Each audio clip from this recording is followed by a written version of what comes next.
Chapter 18. The next few days pass in a blur. I sign a contract with VR Haptics for 20,000 gold annually. It's enough money for me to buy a small apartment in Civic City. The apartment has heat and air and hot running water. And the food, what a treat not to eat the processed mush I've been used to. Meals get delivered to me by drone, and all I have to do is put them in a microwave. A few minutes later, they come out hot and delicious. I never really knew how bad we had it in the boxes until I got out here. VR Haptics sends me clothes with their logo. Living in Civic City, it's the first time in my life I've been able to freely leave and go outside. As long as I put on my mask, I can go anywhere I want. It scares me at first, the thought of just opening the door, but my apartment has a small sanitation room that fills with steam each time I enter and exit. Part of me wonders what I'll do once this tournament is over and I have more free time. I've never had a life before. How do I even go about being social? Little by little, I explore the city. I don't have much time since I spend most of my days training, but for an hour a day, I walk my neighborhood. No one really speaks to me as I walk past, probably because of the masks we wear. What was the world like before all of this? My new haptic suit is far nicer than the one I've been using. The control and immersion are so good that I notice almost no difference between my body movement in the game and in real life. The sensitivity of the feedback feels realistic when I rub my fingers together. I log into my home portal where Merlin stays when I'm not there. I bought him a perch and several dangly toys to keep himself occupied while I'm away. As soon as I appear, he flies to my shoulder and nibbles at my ear. Over the past few days, I've gained 3 more levels. I spread my new stat points into agility, vitality, and intellect. My current stats are beginning to round out a little. Level 18, strength 14, agility 2, vitality 3, intellect 6, dexterity 3, stamina 0. With all of my sponsorships details finalized and my apartment set up, today is the first day I have with no constraints. I told the princess I might meet up with her later, but first, I promised Grayson I'd message him when I was ready to see what he had to show me. I send him a message, and a few minutes later, he responds. Esil, glad to hear from you. Meet me at Pirate Bay this evening after I get off work. Grayson. The day passes quickly as I explore a world inspired by old cartoons. Everything is flat and two-dimensional.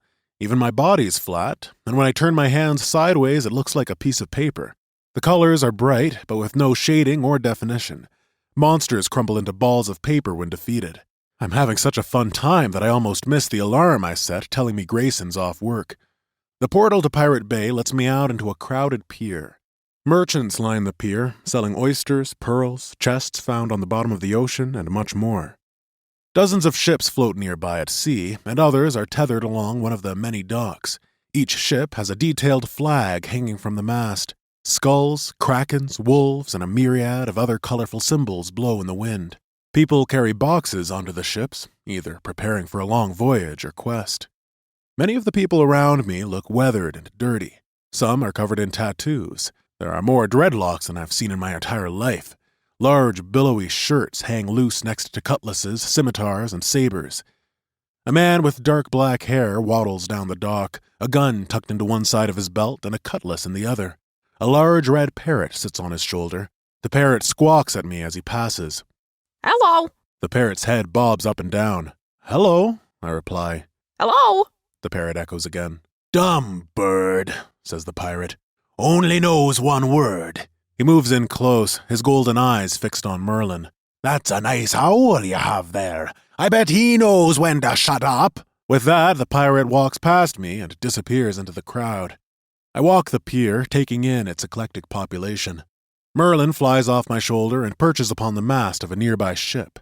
The pirates are a rowdy bunch. Many of them drink rum and roll dice. Hey, you! Yells a man with a purple mohawk. He has a sparrow tattooed on one side of his head and an anchor on the other. Fancy a game of dice? 2 men sit huddled next to him, a few gold coins on the worn pier. It looks like a fun way to pass the time until Grayson arrives. Sure. How do you play? A wicked grin runs across the man's face, and his 2 friends chuckle. He picks up the gold off the dock. It's 1 gold to play. 1 gold is a lot for a single game. He must anticipate taking my money. I place a gold coin on the dock, and he and his 2 friends do the same. First person to roll a 7's the shooter. He hands me the dice, and I toss it to the ground. I roll a 6, and Mohawk rolls an 8. The man next to him, with dirty blonde hair and gold teeth, rolls snake eyes. The last man, who wears a green bandana over his black hair, blows on the dice and rolls a 7. Now what? I ask.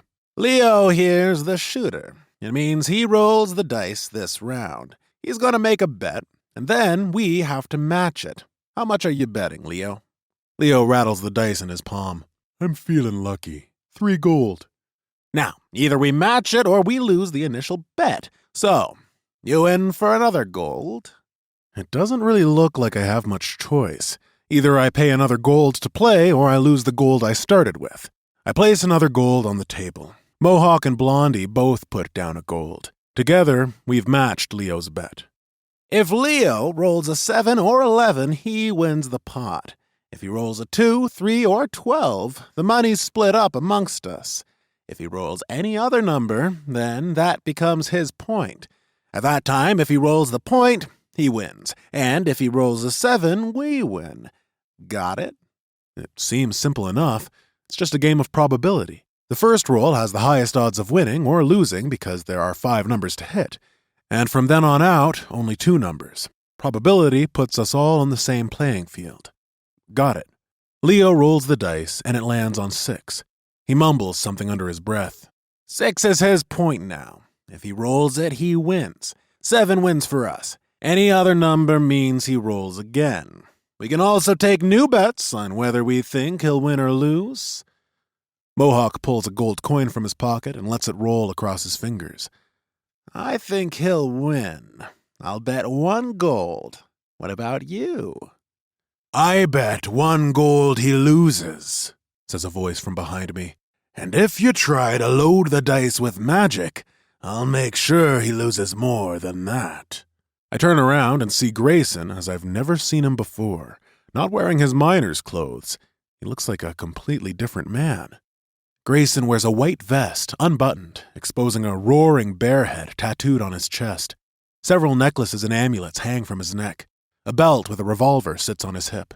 2 golden battle gauntlets cover his hands. His mustache curls up around the edges, almost forming a circle. When I turn back around, the 3 men are no longer smiling. They seem concerned, almost worried. Just a friendly game of dice, Grayson. Grayson doesn't look at me, but he places his gold coin with the others. I do the same. Leo rolls the dice, and it clatters across the wood. A 5. He rolls again, and I can see the sweat beginning to form on his brow. A 4. There's no doubt about it that they were going to hustle me. But why are they so nervous around Grayson? It takes 3 more rolls before the dice hits 7. Leo's pissed. I can see it in his eyes, but he doesn't say anything. I'm up 3 gold from the exchange. Grayson doubles his money. You really ought to be careful who you get involved with, kid. Those 3 were going to use magic to hustle you out of your gold. By the time you knew it was happening, you'd be down 5 to 10 gold. Thanks for stepping in. Why were they so intimidated by you? I ask. I have a bit of a history in these parts. He sets his face and looks out to sea. It's clear he doesn't want to talk about it. Nice threads, by the way. I never would have pegged you for a pirate. We all have lives outside the mines, Esil. You know that. The necklace he wears jingles as we walk down the pier. Merlin swoops down from his perch and lands on my shoulder. He hoots a few times before quieting down. His head darts in many directions, taking in everything we pass. That's a smart bird, says Grayson. I can see his vigilance. Where are we going? There has to be a reason he brought me here in particular. He knows I need to train and level. Grayson wants me to win, so it has to be something he thinks will help me in my next quest. You'll see soon enough. How's life outside of the boxes? I tell him about my new apartment and all the perks of being sponsored. He seems genuinely interested as we make our way out of the pier and onto a cobbled road that leads away from the nearby town. All Buzz does is talk about you and the quests since you've been gone. I've heard more about this damned tournament than I ever cared to. I smile at that. He's a good friend. The cobbled roads turn to dirt, and soon we're far away from any other people. A dense jungle to my right rattles with the calls of thousands of insects. Sandy white beaches stretch for miles to my left. Waves roar as they crash, sending crabs scurrying back and forth as the tide retreats. Further up the road, we come across a section where dozens of boulders, several stories high, litter the beach. The coastline here is rocky, and the water that crashes against it is dark and turbulent. Several frogmen guard the boulders with spears. Bullywug, level 22. These foul amphibious creatures fight with poison and trickery. Grayson clinks his gauntlets together, and they begin to glow a faint blue. They guard the entrance to a secret lair. I think it can help you if we can get there. Have you beaten it before? I ask. Grayson looks troubled when he answers. I've tried, but there are aspects to it I haven't been able to overcome. No time like the present. I switch to my elven spear.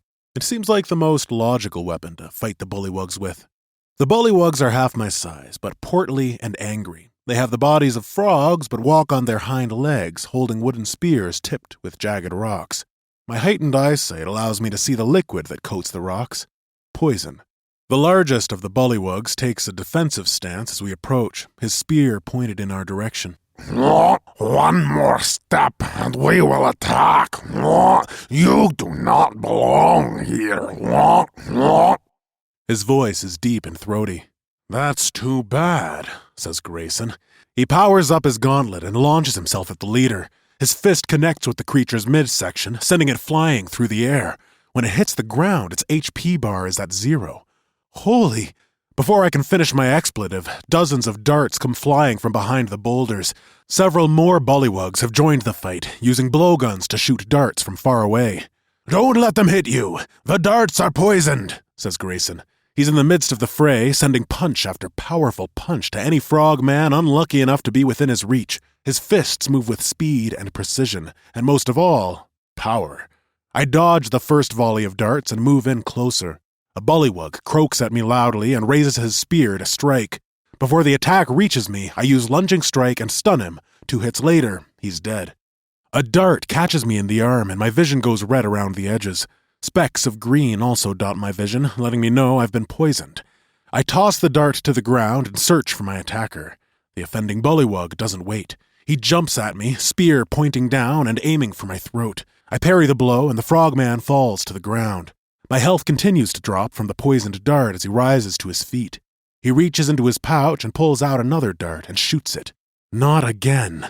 I spin my spear in my hands as fast as I can, like a windmill, and it catches the dart mid-flight, sending it rocketing into the ocean. He jumps at me, and this time I spear him right in the belly. Grayson is surrounded on all sides. The bullywugs are vicious, but lack the attack of a well-trained unit. They attack at random, with no thought to taking Grayson off guard. He parries each strike with his gauntlets, using them both as weapon and shield. I cast Haunted Earth, and roots rip through the sand, catching 3 bullywugs in their tangle. Next, I cast Resilience on Grayson, and he attacks them in a flurry. I move up behind the others, killing them from behind. The bodies of over a dozen frogmen lay on the sand. Wow, how'd you learn to fight like that? I ask as we loot the bodies. Item. Poisoned dart. This dart is coated with a poison that drains 2% life per second for 5 seconds. Stacks up to 3 times. I think you know the answer. He picks up some gold coins and places them in his pouch. My suspicions were right then. Grayson did find a developer's chest a long time ago. What next? He leads me between the boulders to a pool of water. The pool is clear and still, unlike the waves that crash on both sides of us. He pulls a green weed from his pocket and hands it to me.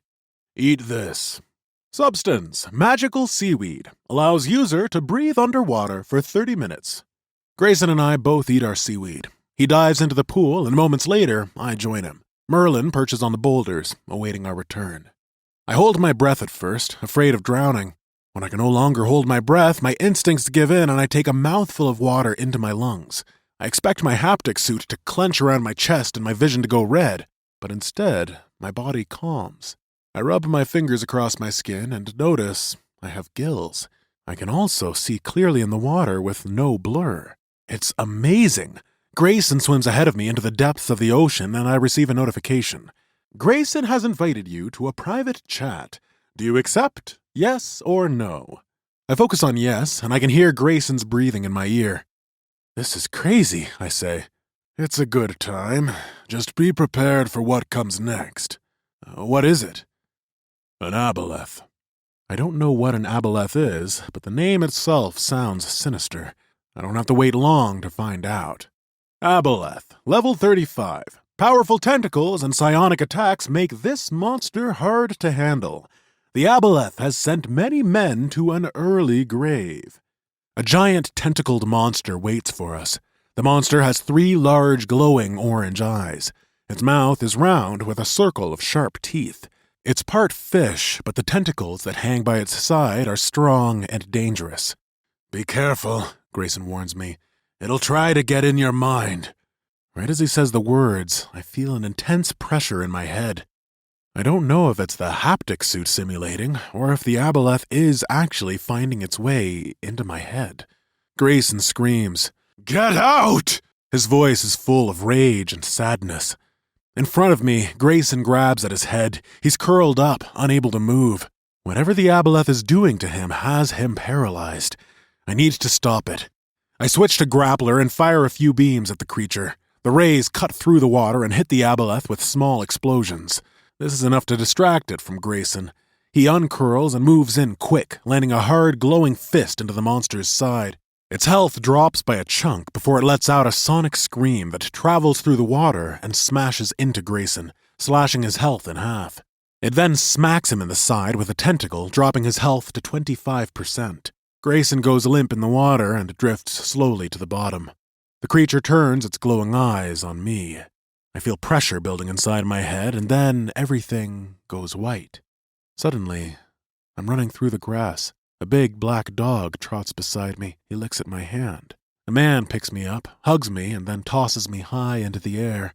I laugh, unable to control myself, and fall back into his arms. "Again, Daddy! Again!" I tell him. He grabs me by the arms and spins me in a circle, my feet never touching the ground. His smile is warm and welcoming. His eyes are dark and powerful. "I love you, Esil," he says. We walk through the grass together. A woman stands on a porch. Flowers surround her. She hands the man I called Daddy a glass of ice water and then bends down, kissing me on the head. My vision goes white again, and we're in a car floating above the highway. The sky is blue, like in Pangea. Hundreds of cars zoom around us. The man and woman hold hands across from me. "I can't wait for you to see our new building, honey," he says to the woman. "It's state-of-the-art. We're taking this company to the next level. Our family will be set for life." The car swerves hard and we float off our designated route. It loses power and falls out of the sky. The woman screams. She's not wearing her seatbelt. Neither is the man. He tries to hold her. The car hits an embankment and I start crying. The car rolls several times, the man and woman smashing hard against the tempered glass. Blood stains the windows and seats. I keep crying. When the car comes to a stop, they aren't moving. "Snap out of it," someone says. "Damn it, Esil, snap out of it!" It's Grayson. He's screaming at me. He's also punching the aboleth and dodging the swing of its tentacles. He has 1/10 of his HP, but he's not giving up. I can't shake the vision I just had. It felt so real. Was it? My entire life, as far back as I can remember, I felt alone. In that vision or dream, whatever it was, I felt loved, like I belonged. I switch to my spear and move in close, casting resilience on Grayson and watching his fists move in a flurry. The water glows and then begins to boil around his gauntlets with each punch he lands. I stab at the aboleth, drawing black blood that stains the water. I stab it in the eyes, all 3 of them. It hits me in the side with a tentacle and it feels like my ribs break. My vision goes a dark red. I can't breathe for a moment, but I keep stabbing. Soon, everything is black. Chapter 19. The water clears, and the aboleth lies lifeless on the sea floor. The vision, or dream, or whatever it was I just saw still echoes in my mind. The man, the woman, the crash, all the blood. A ding brings me back to reality, and a silver 19 flashes across my vision. Grayson stands over the aboleth, looking down at its body. You did good, kid. His voice sounds strained in my ear. The last of the aboleth's black blood dissipates into the water. When it got in your head, what did you see? Grayson's posture is emblazoned in my mind, his huddled body bent over, his hands clutching at his head, the desperate plea for the aboleth to release his mind. My past. Was it real? It felt more realistic than any dream I've ever had. There were feelings of what? Love? All too real, he grumbles. Does that mean that what I saw was real? Was that my family? Is that how I came to be at the orphanage? How does it know? I don't know. He turns away from me. Give me a moment to gather myself. Go ahead and loot the body. I want to protest. I want answers. But Grayson was gracious enough to bring me here, and he's been through a lot. I'll save my questions for later. We loot the body, and Grayson insists I take everything. Currency, 12 gold. Item, forgotten chainmail, plus 12 armor. The relics of a ship lost at sea. The chainmail shimmers, changing from dull green to dark blue depending on the angle. The armor bonus is great. Item, staff of the water ancients, plus 20% magic damage on elemental attacks. The beautiful blue staff has a large pearl attached at the end. It'll make Haunted Earth hit a lot harder. Substance, ×2, blood of the aboleth. Taking this substance blocks psionic attacks for 120 seconds. This would have been incredibly useful just now. I add all the items to my inventory, excited to test them out later. Off to the side, buried in the sand, the gold rim of a chest peeks into the water. That's the real prize, says Grayson. A little bit of life has returned to his voice. Go on, open it. I pull the chest from the sand. Congratulations! You have found a buried treasure. Would you like to open it? Yes or no? It's not a developer's chest, but I bet there is still something good inside. Why else have an aboleth guarding it?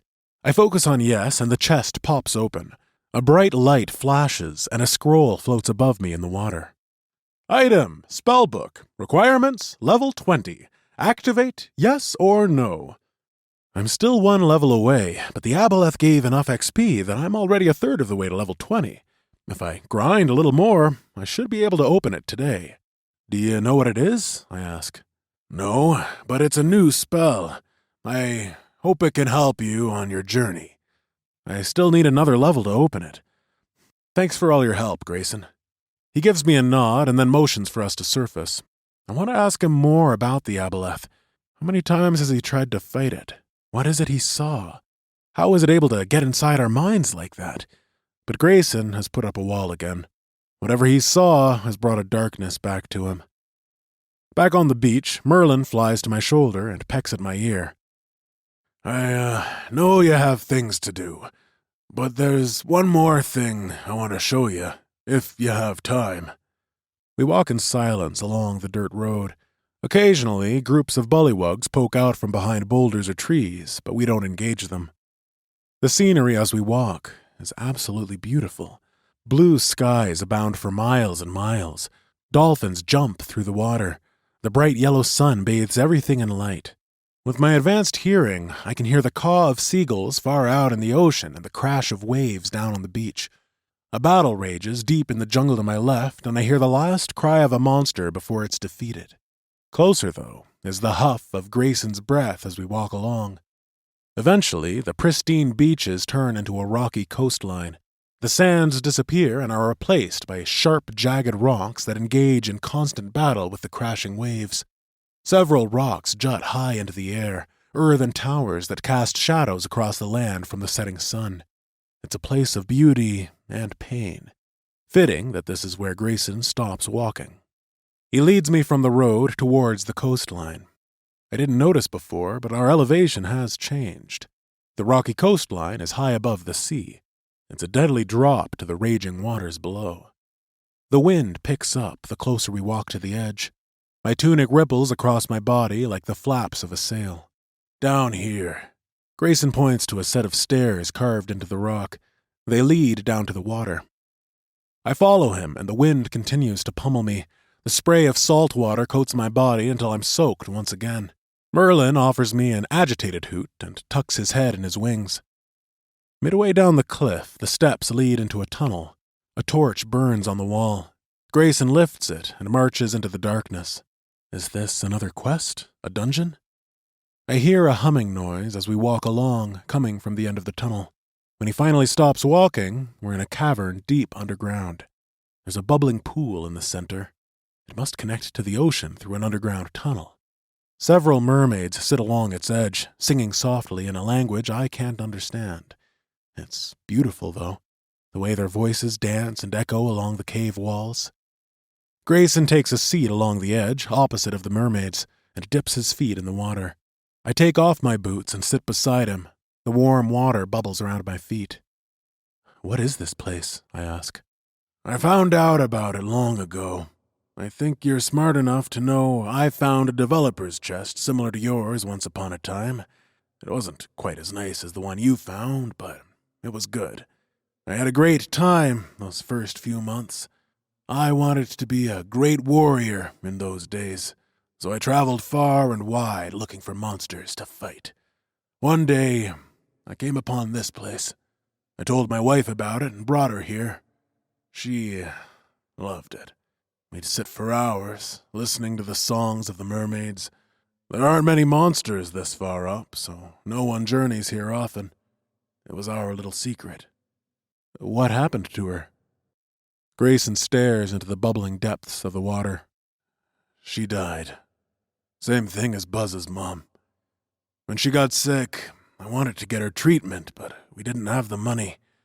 I started questing harder than ever before. Every minute I wasn't in the mines, I was out in some world fighting monsters and clearing dungeons for gold.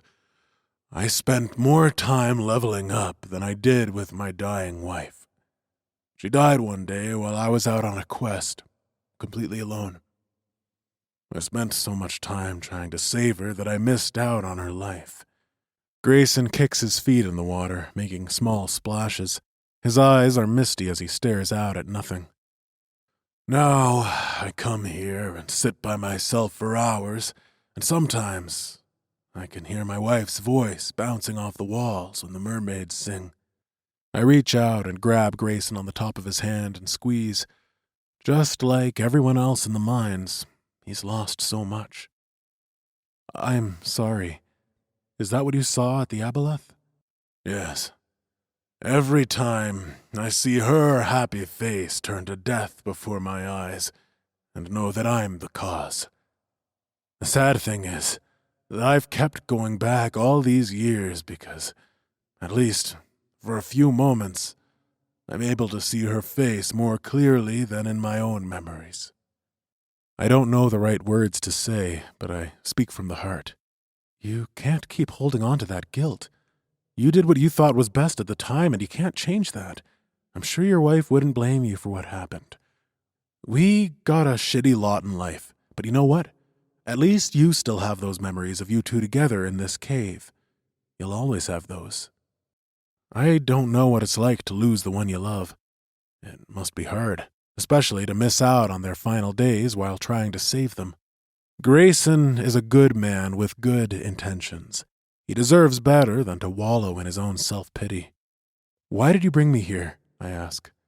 As beautiful and serene as this place is, there has to be more to it. I guess I just wanted to tell someone about Laura, and also to see where your head is at. Do you have a goal in life that's bigger than this contest? When it's all said and done, do you know what you want to do after it's over? Honestly, I don't know. All I know right now is that Buzz's mom's life depends on how well I do in this tournament. I'll figure out the rest when the time comes. We spend the next hour or so beating down bullywugs and other local monsters. Once I hit level 20, I immediately open my new spellbook. Congratulations! You have learned the ability Waterfall. Cost 200 mana. After a 2-second wait, water pours down from the sky, dealing immense damage to a singular location. Cooldown 20 seconds. Hell yeah!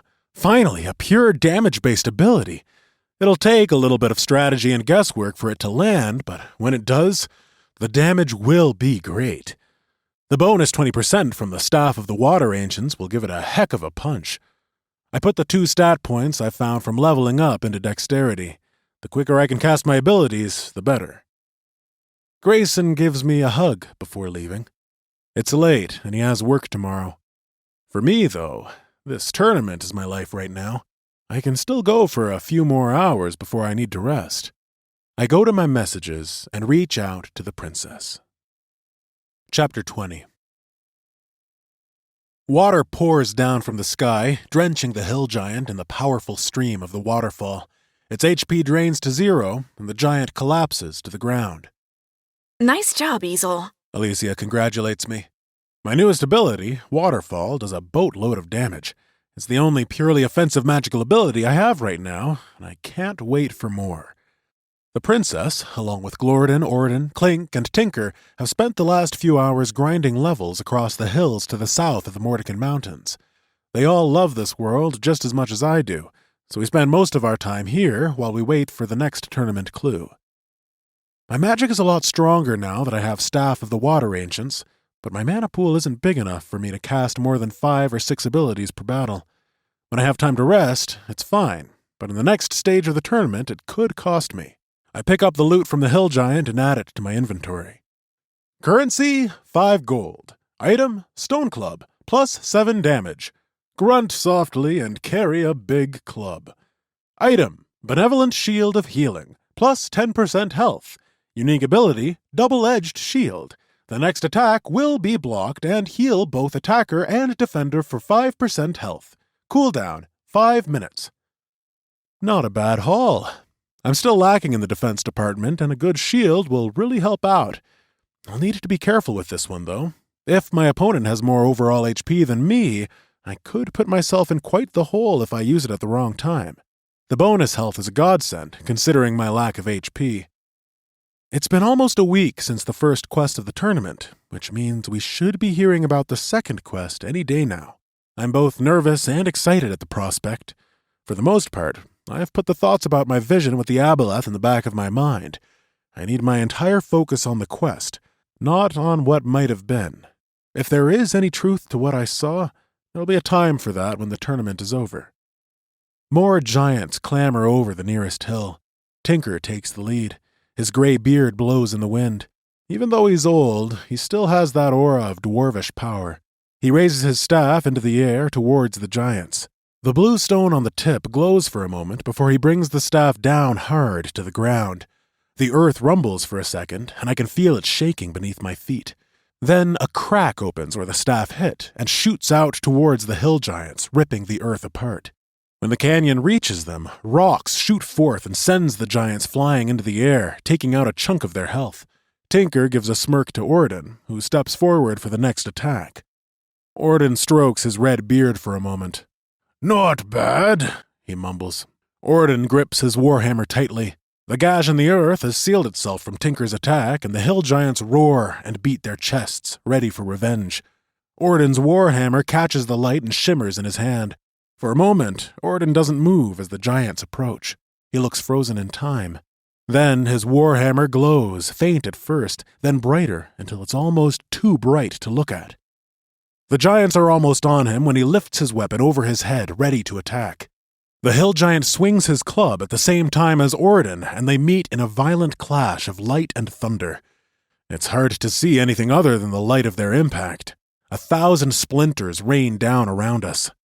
When the light clears and we can see again, Orden is on one knee, his warhammer halfway sunken into the earth. The bodies of 3 hill giants lay lifeless around him. "Meh," scoffs Tinker. "I warmed them up for you." "Boys," says Clink, rolling her eyes. Tension is high for a moment until the princess laughs. Her melodic voice causes them both to smile. I wonder if there's added tension in the group since only Orden and Clink made it through to the next round.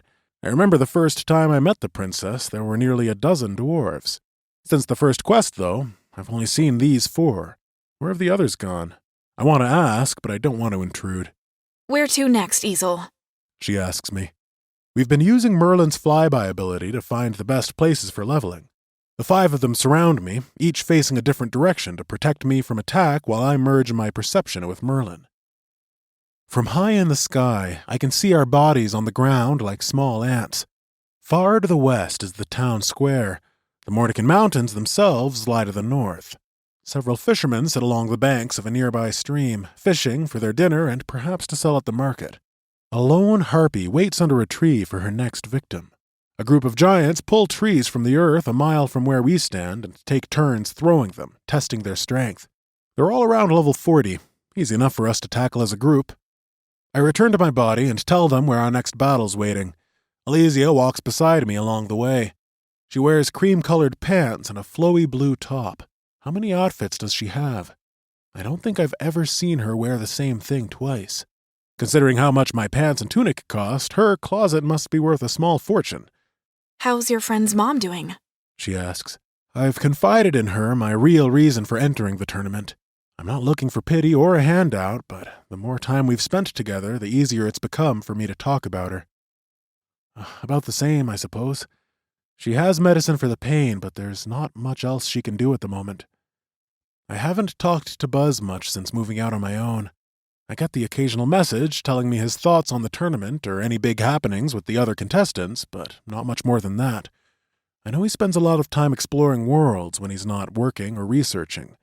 With getting settled in, grinding, and the quest with Grayson, there just hasn't been much time for me to reach out. I need to make time for him soon. Maybe we can go smash some steam-powered robots or something.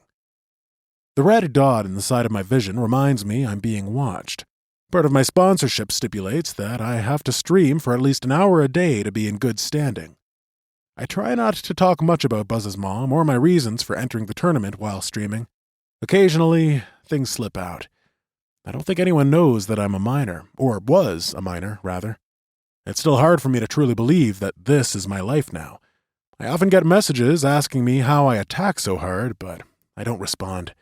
I've been trying to get better with my spells so that they eventually even out with each other. My strength is a blessing, but Grayson is right. I can't rely on it solely. Below the red dot, there's a ticker that tells me how many people are watching my stream at any given time. I have several thousand fans that log in to watch me every time I play. They must like the quiet underdog I've been labeled as. The wolf head belt buckle I wear has some calling me the lone wolf. I suppose, as far as nicknames go, it's not so bad. I don't talk a lot as I stream, usually letting my actions take the stage. There are a few trolls here and there that send me rude messages, but I try to ignore them and carry on as best I can. Sometimes viewers from rival streams will follow along and talk shit for the duration of my stream. Raken has a particularly nasty brand of followers who like to give death threats. The princess even has a few who get jealous when we're together. For the most part, I carry along as I would normally. I can see the outline of the giants in the distance when a system message pops across my vision. Greetings, Esil! Congratulations on making it through the first round of the Developers Tournament. The fun is just getting started. The next quest will be taking place in 1 week. Here is a clue to help you on your way. Faster, farther, farther still. Daunting, dangerous, blood can spill. Tortoise, hare, whichever way. Succeed, and quest another day. Best of luck, and as always, never stop leveling. Pangea Online Developers. Moments after the message comes through, my viewers nearly triple. Everyone wants to know what my next move is. What do you think it means? Asks Elysia. She doesn't question if I received a message. The way Ord, Clink, and I all stopped walking at the same time was the only signal she needed. Some kind of journey? I'm not sure what to make of it. I'll need to talk to Buzz as soon as I can. He has lived and breathed this tournament just as much as any of us still in it. Yeah, but it doesn't give any clue as to the location. Does that mean they will tell us where it is? And how is this supposed to prepare us for what comes next? Do you have any ideas? She asks the dwarves. I don't know what it means, but it all has meaning. Every single word is a clue. Blood can spill, tortoise, hare. All of it means something. I need to log out and clear my head. I need to go. I need to think about this on my own for a bit. Do you want to meet up tomorrow and discuss whatever we find out? We agree to meet in the morning. I call Merlin back and clasp each of my companions around the forearm and turn before teleporting back to the town square. Chapter 21. Buzz is talking so fast I can barely keep up with what he's saying. His hands move animatedly at the video screen in the top left corner of my vision. Merlin flies in quick circles around my home portal, all of the excitement making him antsy. "Blood can spill. It has to mean it's going to be PvP," he says with a sigh. He knows, as well as I, that would be bad news. Player versus player is not something I'm looking forward to if that is how it goes down. I may have my strength bonus that no one else knows about, but I'm still way under-leveled in every other aspect of the game. At level 20, I'm the lowest level by 15. Most of the other competitors are at least level 50. PvP will be bad for me. "But I don't think it's just a battle," he goes on. "It's some kind of journey. It sounds like all you have to do is make it through to the next round. Maybe if you die, you're out, and if you complete it, you're through. I don't know. Could mean 100 things, but that's what's jumping out at me. I need to research more on the tortoise and hare and see if there's any significance there." He scratches his head as if trying to remember some obsolete fact he learned long ago. "Yeah, that's what I'm thinking too. It sounds like there might be some kind of bonus to completing it quicker than others, though." "How are you feeling about all this? Grayson told me about your quest yesterday." "Oh man, Grayson fights like a beast. He has these awesome gauntlets and just punches things till they die. But his outfit? He looks like he belongs on the cover of a romance novel." We both laugh. I really miss hanging out with Buzz for hours on end in the mines. It was boring, monotonous work, but we had a good time. I have more freedom now, but I miss my friend. I guess there's a cost to everything. I don't really know what to tell you, Buzz. I'm nervous. I'm sure we all are, since we don't know what's coming next. I don't care if I'm first or last, just as long as I make it through. "We'll get you there," he winks. "You got two of the best minds in the game on your side." "I'll be glad to finally meet them one day," I tease. Yeah. See you later, bud." "See ya." Buzz disappears from my vision, and I'm left alone with Merlin in my drab gray home portal. I should spruce the place up a bit, but what's the point? I spend most of my time out in the game worlds. I can't justify the money for something I don't need. "Maybe when this is all over," I tell Merlin. He quits his erratic flying and lands on my shoulder. His soft hoots are the only sound I hear aside from my breathing. I log out and decide to go for a walk. It only takes a minute for me to scarf down a few energy bars and vitamin drink.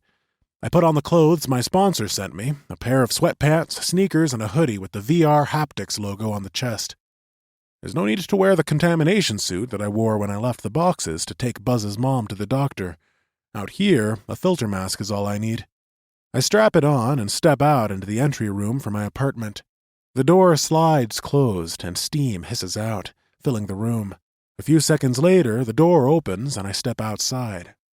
It's a nice evening out. The air is cool in my hands and the setting sun tints the edges of the gray sky with pink and yellow.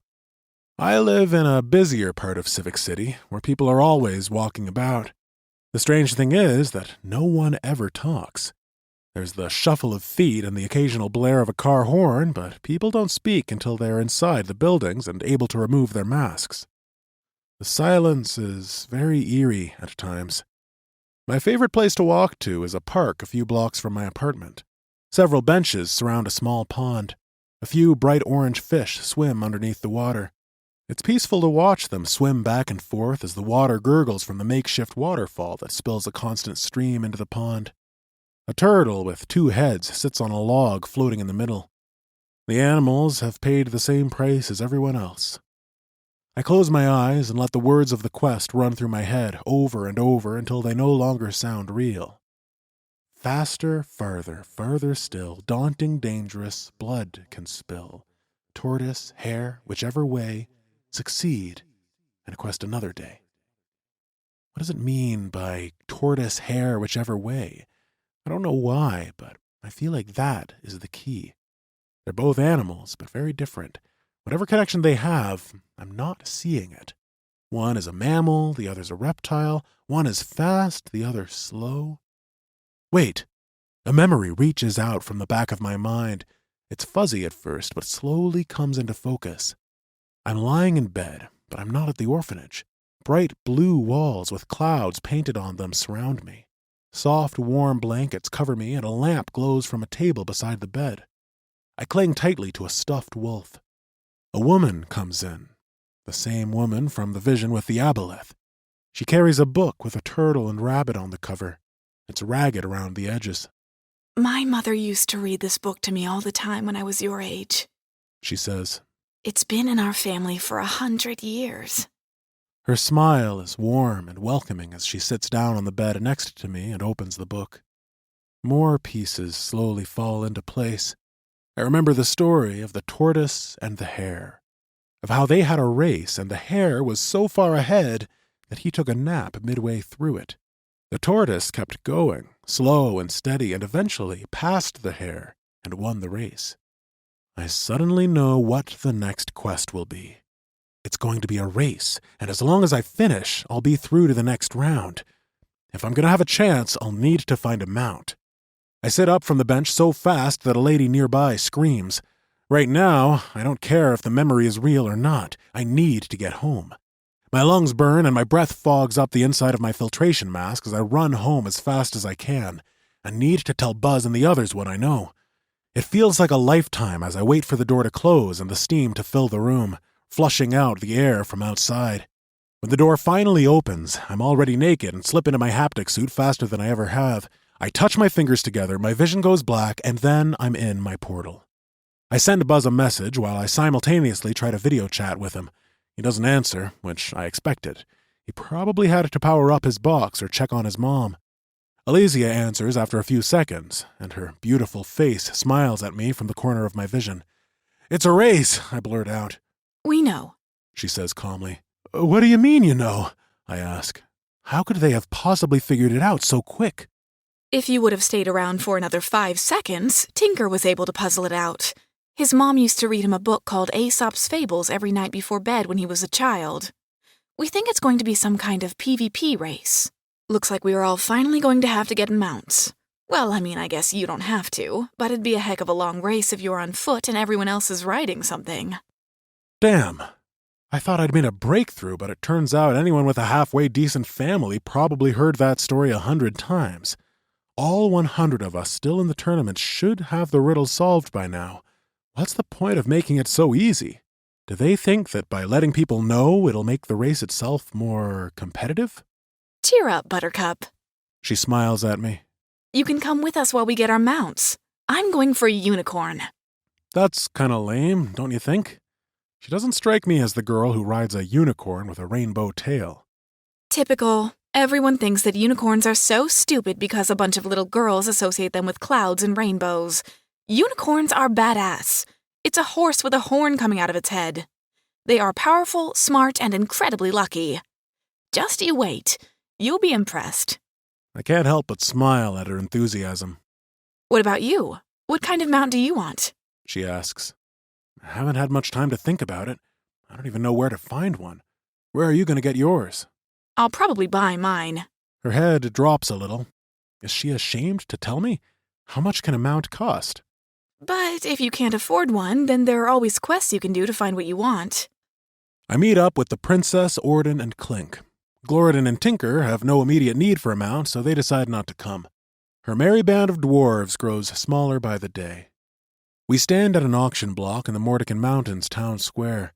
It's a dual-world auction, meaning that people in other game worlds will be seeing the same items as they appear on the stage in front of us.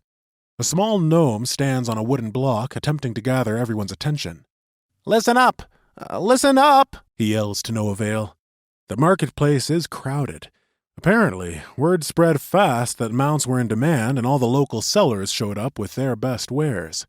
A mist appears around the gnome, and then suddenly his voice booms across the market. Attention! The crowd hushes at his suddenly powerful voice. Today is a special occasion. As most of you know, the clue for the second quest in the Developers Tournament went live earlier today. It didn't take long for the clue to be deciphered. Due to the extraordinary circumstances, the Guild for the Sale and Development of Extraordinary Mounts and Vehicles has called a special auction to help those more well-endowed gain a foot up in the tournament. His lips curl at the edge after he speaks. This is nothing more than a money grab. Rich merchants raising the prices of mounts while those of us with little money get left behind. Everyone, hold on to your wallets, The gnome continues. We have a lot of great items to get through, but first, we have 5 very unique mounts that might interest our higher bidders. These 5 mounts are one of a kind, with each including a special ability only viewable to the owner upon purchase. Get ready, the bidding will start in 5 minutes. How much does a mount go for? I ask. I haven't seen that many in-game, and I've never actually seen where they sell them. It depends. A basic model might go for, 500 gold. Better versions cost more. 500 gold? Holy shit! Maybe this tournament is designed as a plaything for the rich. If you need 1,000 gold just to enter, what chance do I have in the next quest, even if I do make it through this one? The crowd chatters while we wait for the first auction item. I can see the greed in their eyes as they look around. Everyone here has money and lots of it. Everyone except me.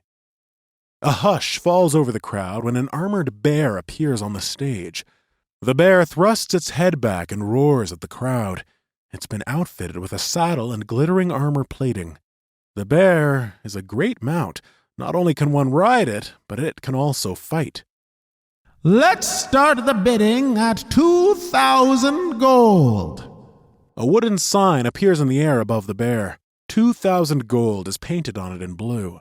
Orden raises his hand for the opening bid, but the sign quickly changes to 3,000 and then 4,000. He grunts and then walks away, mumbling something under his breath. Over the next minute, the price rises to 9,000, almost half of what I make in a year, more than I would make in a lifetime in the mines. The bear finally sells for 11,000 gold. I almost walk away from the auction. My time could be used better elsewhere. The next item to sell is a motorcycle. The motorcycle has guns mounted to the handlebars and tires that flip in and hover. It wouldn't work in every world, but it still sells for 7,000.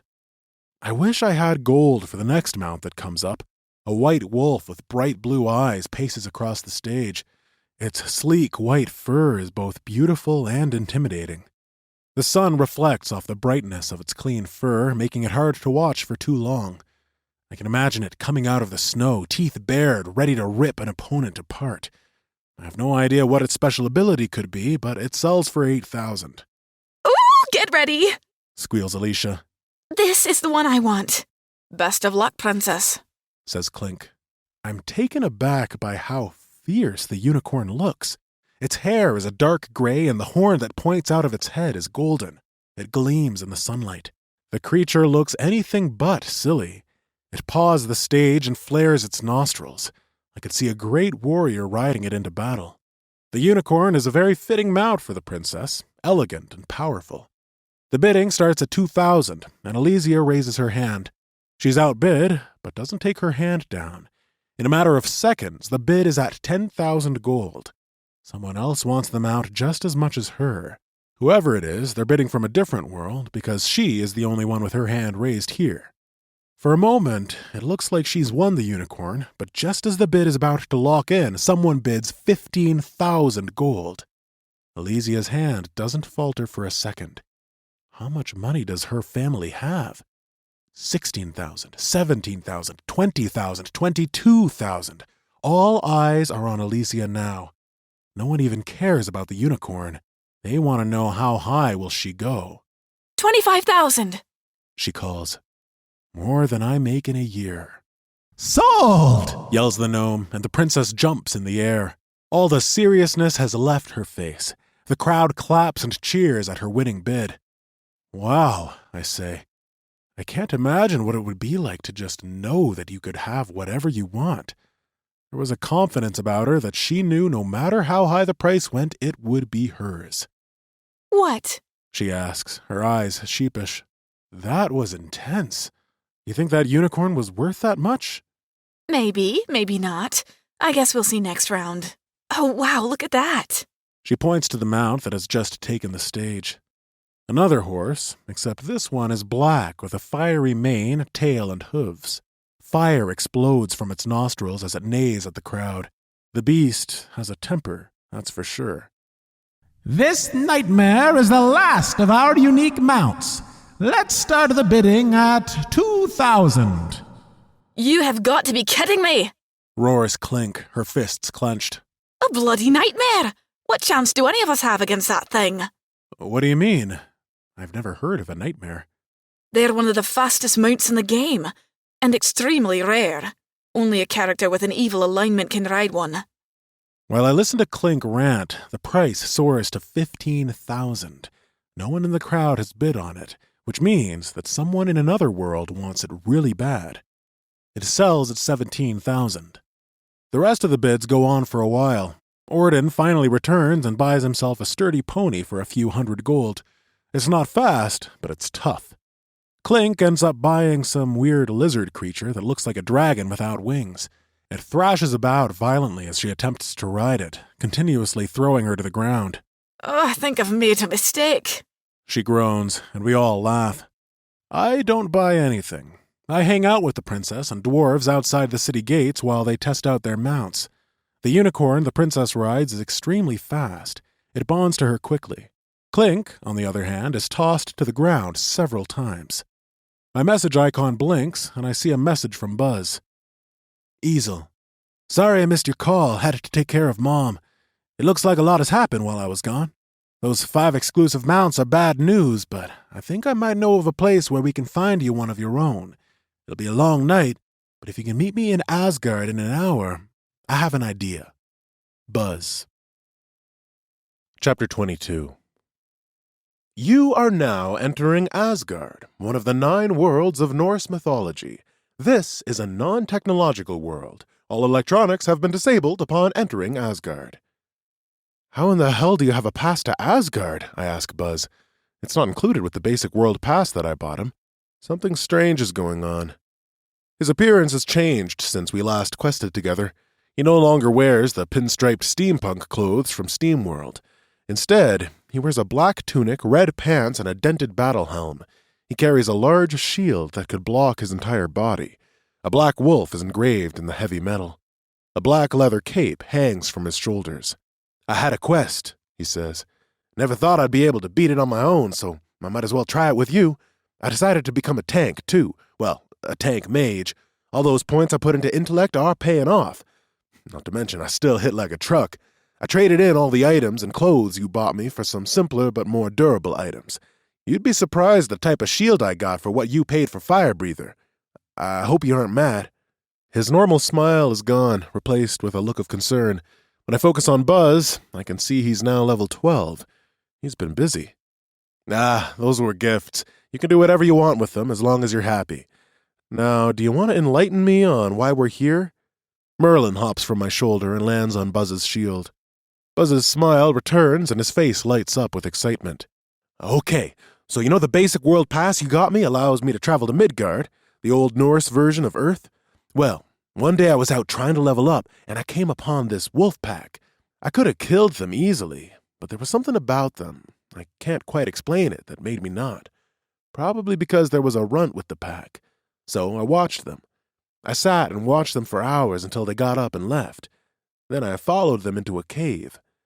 By not killing them, I had created an alliance with the wolves. They vowed to protect me whenever possible, and asked me if I could help save their leader, Fenrir. Did you? Did I what? Save him? Oh, God, no. I'd die in a heartbeat. They keep him chained in a dungeon in the heart of Asgard. Apparently, he's a total badass. He's bound in a magical chain because the gods fear that his release will bring upon Ragnarok. Basically, it's the end of their world. We'd need a whole team to make it through to him. I don't see how me coming here helps then. We're just 2 people. I don't have the money to buy a nice mount or the stats to unlock a good one. I guess I'll be stuck riding a pony or walking on foot. I wouldn't be so sure about that, Buzz smirks. Right as he says it, I hear a commotion coming from the portal behind me. Grayson appears, wearing his pirate wardrobe. His necklaces jingle as he steps up to my side and grips me hard on the shoulder. Next, the princess emerges from the portal, followed by Orden, Clink, Glorden, and Tinker. Elysia walks up to me and gives me a kiss on the cheek. She's dressed for battle, wearing a tight blue tunic. Silver bracers run down her forearms. My face burns when her lips touch my skin. It's time to pay you back for helping me clear that dungeon. You've helped us all at one time or another, says Orden. He beats his warhammer softly against his chest, showing his allegiance. His intense stare matches the fire of his beard. What are all of you doing here? I ask. None of these people owe me anything. I can understand Buzz and Grayson wanting to help, but the others? Half of them have their own quest to prepare for. I messaged them as soon as you told me you needed a mount, says Buzz. And they all agreed to help. No strings attached. You got more friends than you think you do, Esil. The city of Asgard stands before us. Carved out of stone, the city is an elegant maze of towers and pillars that grow higher and higher into a center pillar that stretches above the clouds. Getting into the center of that city is going to take a lot of work. I hope we all have a few tricks up our sleeves. You have been offered to help with the quest, Rescue Fenrir. Do you accept? Yes or no?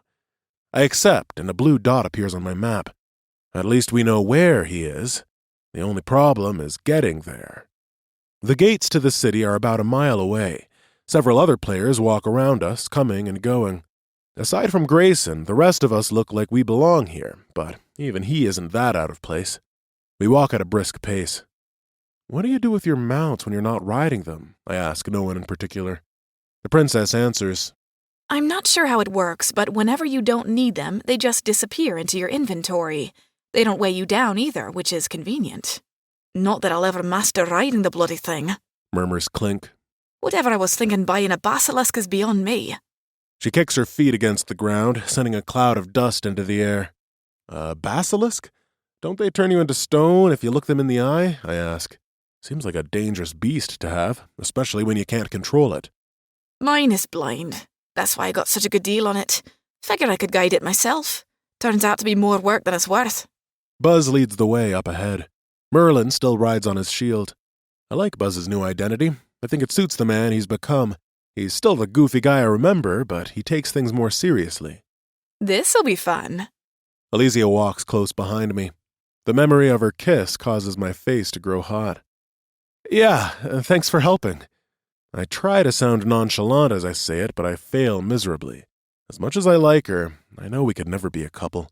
We're just too different. She comes from a world so far from mine that it might as well be another planet. We pass by a group engaged in raucous laughter. One of the men has long blonde hair and holds a small hammer in his hand.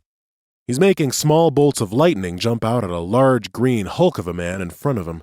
The green man doesn't seem to notice he's a lightning rod. Their companion, who is wide as he is tall, holds a keg of beer in one hand, letting it pour into his mouth and down his red beard. Merlin eyes them suspiciously as we walk by. Inside the gates of Asgard, this city is alive with laughter, fighting, and games. Men drink and wrestle at roadside taverns. Everyone seems to be having a good time. I wish I had that sense of mirth right now. Instead, I'm worried about finding a mount for a quest that could be happening as soon as tomorrow.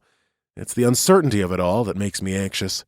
Give me something I can fight, and I'll beat it down as best I can, but not knowing? That's when my imagination runs wild. This way, Buzz motions. I look at my map. He's leading us away from where the wolf is. What do you mean? The wolf's located straight ahead. You think you're just going to walk straight in and take it? Come on, Esil. He shakes his head at me. I see a small, ragged gray wolf disappear around a corner. Are these wolves seriously leading us to the quest? Asks Glorden. His battle axe hangs from his side, and his black hair is pulled into a bushy braid. What can I say? They like me, says Buzz. I can't help but smile. Only Buzz could befriend an entire species. We follow the wolf down a narrow alleyway. High walls block out the sun, casting the alley in a dark shadow. It's late evening, and soon the city will be shrouded in darkness. The wolf leads us for what feels like an hour. We twist and turn from one street to another as we wind our way closer to the city's center. The wolf looks back at us before turning the next corner. When we catch up, it has disappeared. All that stands before us is the high wall of the castle. What the hell? Grumbles Grayson. We're at a dead end. Not quite, says Buzz. Help me lift this sewage grate. Hidden in the pavement, designed to look like stones, is a sewage grate that leads down into the underbelly of the city. Buzz, Grayson, and Orden lift, and the heavy metal slides to the side. Since we're doing this for you, you can go first, Buzz smirks. My pleasure. I focus on Merlin, and he flies up to the castle wall. He's much more useful up there as a lookout than in the cramped pipes of an underground sewer. I climb down a ladder attached to the stone wall into the sewer. When I hop off, I land with a splash in the wet underbelly of the city. Everything is dark, except for the stream of light from the alley. We'll need a way to see if we have any shot at finding our way through here. Grayson is the next to join me. Soon, we're all inside. Anyone have a light? Asks Clink. With the grate pulled back overhead, there's even less light than before. I can barely make out the outlines of their faces. I hear movement, and then the entire tunnel is lit in a blaze of light. Buzz holds a fireball in his free hand. He takes the fire and rubs it around the edges of his shield. It stays in place, and soon his entire shield is a burning beacon. What the hell is that? I ask. Liquid fire. Pretty neat spell I learned. It doesn't do damage, but when I coat my body in it at night in the haunted forest, I look badass. It also lets me craft torches and whatnot, but that's beside the point. A pair of glowing eyes appear down the tunnel. Looks like we have our first challenge. A black, hairy beast inches its way towards us, clicking its teeth together. Giant rat, level 35. Rats are the plague of humanity. Giant rats, however, are a plague for the gods. It makes a chittering sound, and then several more pairs of eyes glow behind it. 4 rats stand in our way.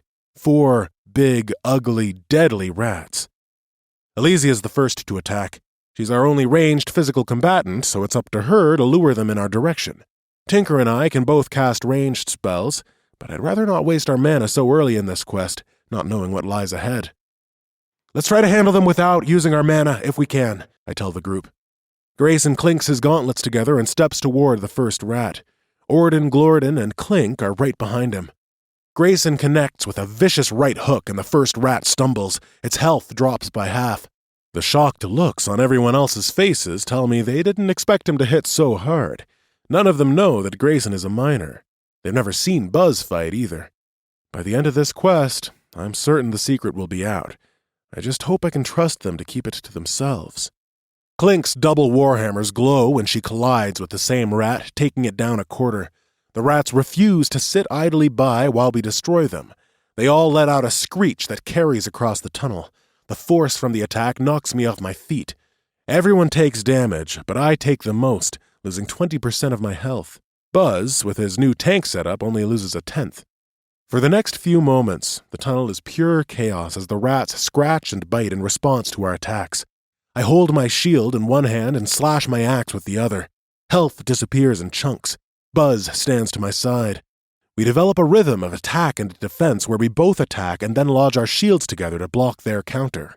Buzz's flaming shield does look awesome, I'll give him that. Grayson dishes out pain left and right. His quickness allows him to dodge many attacks with the swiftness of a great boxer. The princess stands in the back, constantly firing arrows. Tinker is the only one who doesn't fight. By his grimace, I can tell he wants to unleash hell, but his abilities will be needed in due time. The 4 rats lay dead on the wet floor. I offer my spoils of loot to Buzz. Without him, I wouldn't be here. We're bruised, but nothing more, and I still have over 50% health. Our spells would have ended the fight much sooner, but I'm glad we were able to defeat them the way we did. Mana will be a precious commodity going forward. We all take our health potions and press onward. We clear a dozen rats before we find an exit that leads into an underground tunnel.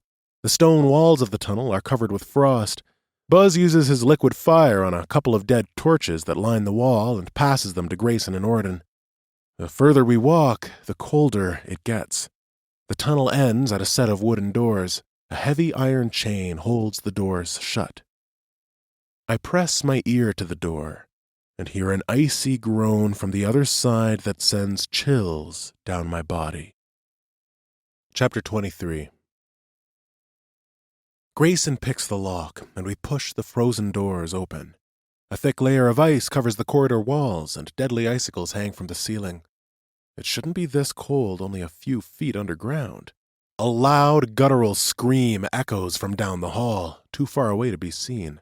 Buzz steps forward, his flaming shield casting light down the corridor. I hear movement.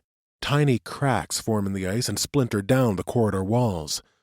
Glorden steps up beside me, frost covering his beard. It's colder than a witch's Glorden starts, but a boulder twice my size rips into him. His boots and a splatter of blood are all that remain as the boulder continues tumbling down into the sewer. Oh, shit! Says Elysia, holding her hand over her mouth. 2 large bodies step into the light of our torches. 2 blue giants with icy blue eyes look down at us like we're nothing more than ants. One carries a large battle axe, the other a club. They speak to each other in a language I cannot understand. The giant sets his axe on the floor and picks up another frozen boulder, throwing it at us. This time, we are ready, and everyone gets out of the way. I focus on one of the giants in front of us. Frost Giant, level 59. Frost Giants have resistance to slows, but take double damage to fire attacks. A tiny tombstone sprouts from the floor where Glorden was killed. For Glorden! Yells Orden. He steps forward, his warhammer glowing with power. For Glorden! Echoes Clink and Tinker, thrusting their weapons in the air. Does anyone besides the princess have any fire spells? I remember her fiery arrows from the dungeon. I wish I still had Fire Breather, says Buzz. Liquid fire's cool and all, but it doesn't do any damage. One of the giants steps closer. Icicles fall from the ceiling and shatter on the floor. We have to dodge in order to avoid impalement. Tinker casts a spell and the floor splits open. A canyon runs along the floor and rocks slam into the giants. It should have knocked them in the air, but it barely does any damage. 7 hells, he shouts. Grayson is the next to attack. He runs for the giant with the battle axe. The giant swings, and Grayson moves to the side, narrowly avoiding being cleaved in half. The frost giants are incredibly fast for being so large. While the giant recovers from the missed attack, Grayson connects a punch with the giant's ribs. It lets out a howl of pain and loses 1/10 of its health. Nice hit! Shouts the princess. She unleashes a flaming arrow that catches the giant in the eye. It does half the damage of Grayson, even with the fire bonus. I realize I've been standing in the same place for too long. I need to join the fight. We need to focus on them together, I yell. I'm going to try and snare one of them. I cast Haunted Earth, and dozens of roots erupt from the floor, tangling around the giant's legs. I immediately follow up with Waterfall. The 2-second root of Haunted Earth times out perfectly with the delay on Waterfall. Haunted Earth releases the giant at exactly the same time as Waterfall pours from the sky. It takes out only a sliver of health. Tinker casts spells left and right. Stones fall from the ceiling. Electricity erupts from his staff. As soon as one spell leaves, another takes its place. They do very little damage. If we're going to win, we'll need to find another way. The princess continues to fire arrows, slowly wearing down the giant's health. The giant with the battle axe still has 75% health. The other has 90. Clink casts a spell on herself, and her dual warhammers glow bright. She and Orden rush at the giant with the axe. The princess casts resilience on Clink just as her warhammers connect, and she lands several hits in a fraction of a second. The giant swats her to the side, and Clink tumbles into the wall, losing half her health. Clink is slow to get up as the giant with the club swings down hard. Buzz dives forward, blocking the blow with his shield. He loses 90% of his health, but the blow stuns the giant. Buzz's shield must have some kind of ability. Grayson grabs the two of them by their clothes and drags them to safety. The giant with the battle axe smashes his weapon into the floor. A long, icy tendril creeps along the stone floor, weaving towards us. It bypasses Grayson, Clink, and Buzz, and stops at Elysia's feet, freezing her to the floor. She struggles to move, rooted in place. Her health ticks down bit by bit, until the ice melts away and she can move again. If we don't do something soon, the giants will kill us all. We aren't doing enough damage to take them down. Grayson, Buzz, I need your help. I'm gonna snare this bastard. When I do, all three of us need to go in on him. The rest of you, keep the other one distracted. What are you doing, Esil? Asks the princess. This is suicide. Madness, says Tinker. Trust me, I tell them. Grayson did almost as much damage as the four of them combined. If we use all three of our miner's bonus, then we may be able to kill the giant, assuming it doesn't kill us first. I cast Haunted Earth again and snare the giant with the battle axe. Next, I use Resilience on Grayson, and we three move in. I make sure to stay close to Buzz. He has the lowest health of all of us, but we need his strength. If it comes down to it, I can use my shield's ability to save him. Grayson's gauntlets move in a blur. He connects with a flurry of punches, taking out chunks of health with each hit. I equip my shield in one hand and my axe in the other and start swinging. I don't hit as hard as Grayson, but my attacks do enough. Buzz slashes with his sword, drawing blood. Move back, I order, as the snare disappears. The giant is at 50% health. If we can do that 2 more times, we might be able to kill him. Clink, Orden, Tinker, and the princess have lured the other giant down the tunnel. All I can see is the glow of one torch and the occasional flaming arrow. If they can hold on for just a minute, we'll make it through this.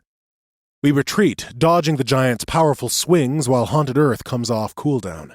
I have enough mana for 3 more abilities, and I know just how I want to use them. I use Haunted Earth again, snaring the giant. We attack. The giant's wounded badly now. Blue blood has stained the stones surrounding him. When we retreat, he's down to 25% health. Once more should end it.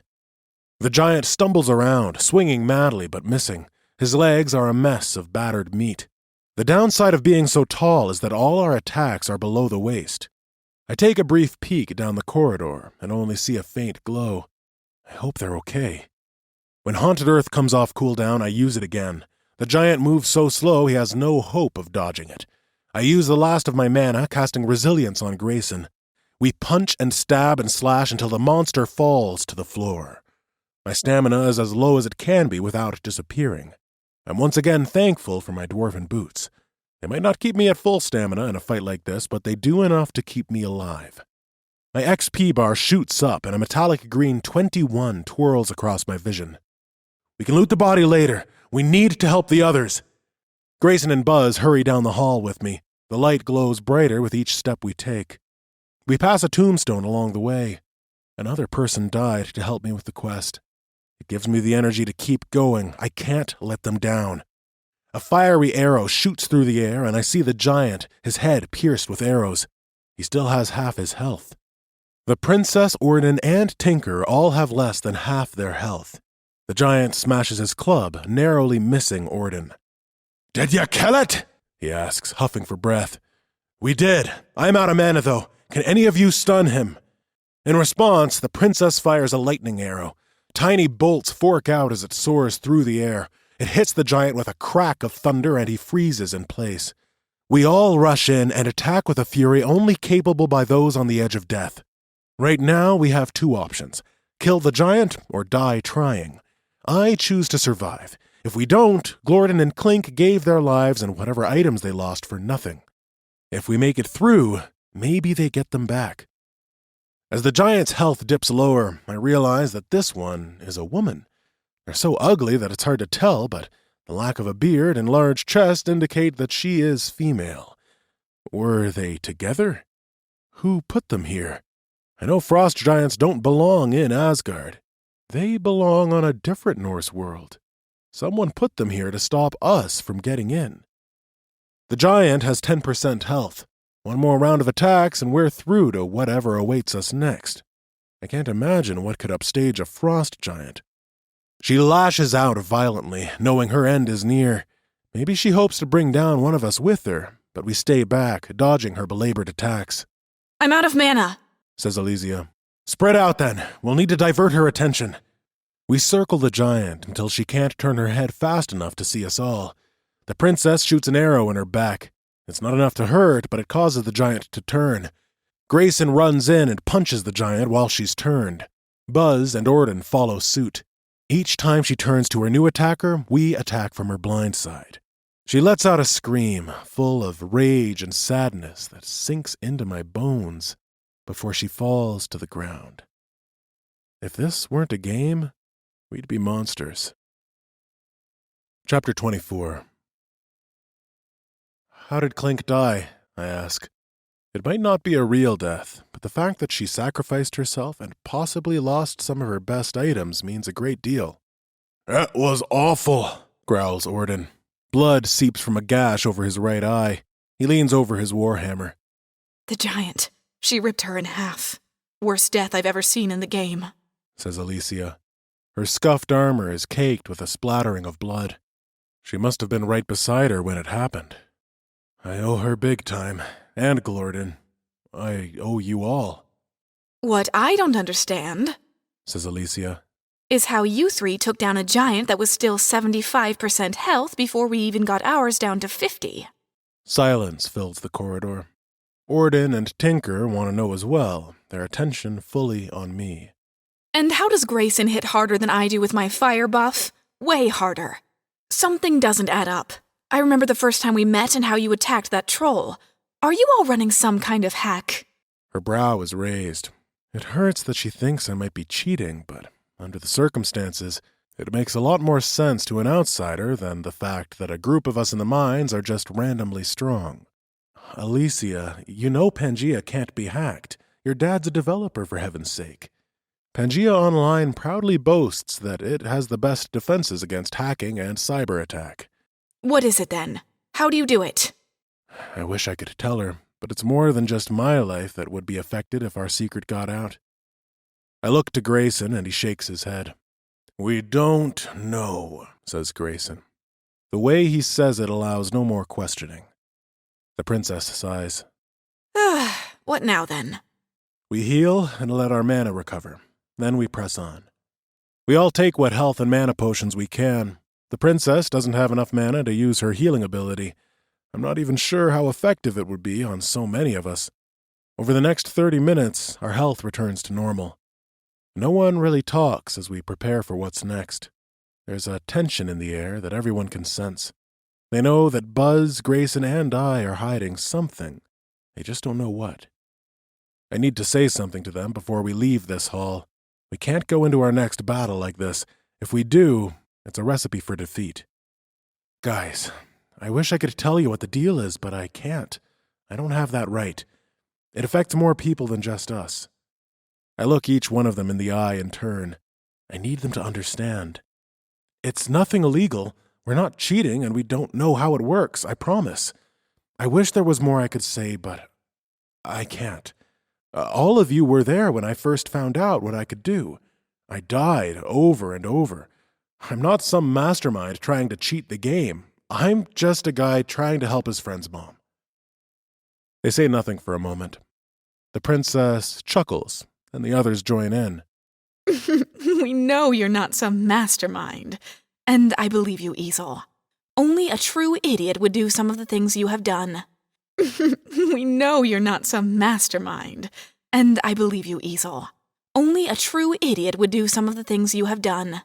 We like you and we wish you the best, but we're not going to give the tournament to you. There's over 90 other players who want the same thing you do. If we ease up for a minute, they'll take advantage. You do have a little skill, though, so maybe whatever it is you have going for you might keep you alive a little longer.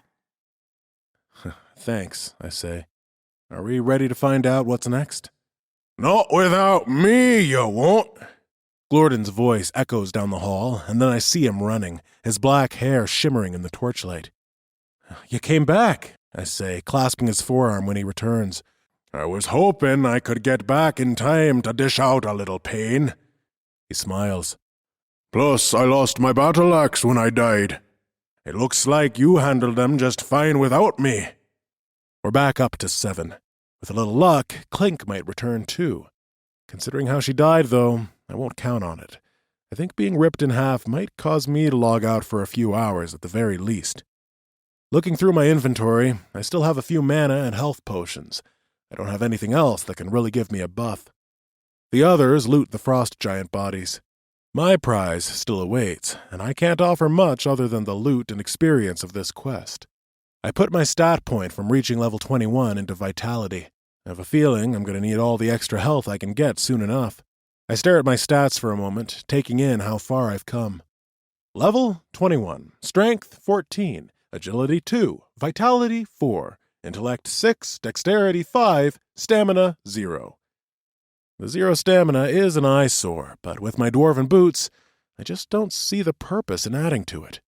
They're soul-bound, and I'll never have to replace them. I can't imagine finding a better pair of boots that I don't have to worry about losing. It's almost like having permanent stat bonuses on my feet. With the frost giants dead, the ice begins melting from the walls and icicles overhead.